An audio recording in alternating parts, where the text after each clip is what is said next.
Hello guys, and welcome to the channel How to Guide. In this tutorial, we're gonna show you how to use AI in Canva. Let's begin. Firstly, let's go to canva.com.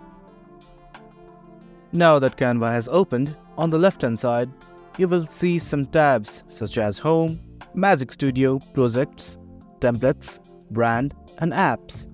Click on the apps. Now it will open up another page, and in here you can see next to the search icon, For You and AI Powered. Click on the AI Powered one, and it will show you all the apps which use artificial intelligence to boost your creativity. From here you can use anyone: multilingual, patterned AI, anime style. These are all applications that help to increase your productivity by using artificial intelligence. Well, that's it for the video guys. For more content like this, do remember to hit like, share and subscribe. Thank you.